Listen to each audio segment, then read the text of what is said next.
Use these ideas to clarify work frustration. Which of these things are you contributing? Land, labor, capital, or entrepreneurship?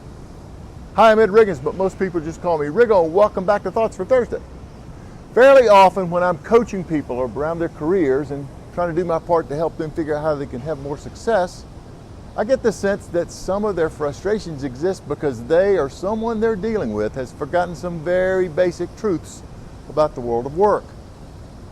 Because I went to business school, I must have learned all this stuff early in my life, but recently I wanted a refresher on some basics about capitalism. I didn't have to look any further than Investopedia to be reminded that the components of production are four things: land, labor, capital, and entrepreneurship.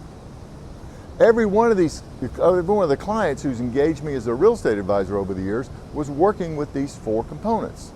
They occupied space in a building that I often helped them to lease from someone else, but that building sat on a piece of land. They hired individuals to execute certain specific tasks for them. That's labor. Someone somewhere had invested some capital. Someone somewhere had come up with an idea that allowed them to combine all these components together in a way that could profitably satisfy a market need. That's entrepreneurship. This combination of elements, it's not beautiful in the same way that, say, a Renoir painting is beautiful, but I've always felt that combining these elements in a mutually beneficial way is a beautiful thing. You're contributing land if you control the property, and your property competes with other properties. You're contributing labor if you're executing tasks defined by others to earn a paycheck, and your labor competes with other people's labor. You're contributing capital if you've accumulated wealth through savings, and your capital has to compete with other sources of capital.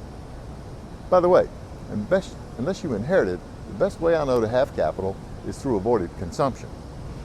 You're contributing entrepreneurship if you're creating some sort of new product or process and usually taking on more risk. And you only have to watch an episode or two of Shark Tank to understand that there are a lot of people out there with new products and processes. So which of these elements are you contributing? Land, labor, capital, or entrepreneurship? Thanks for joining me.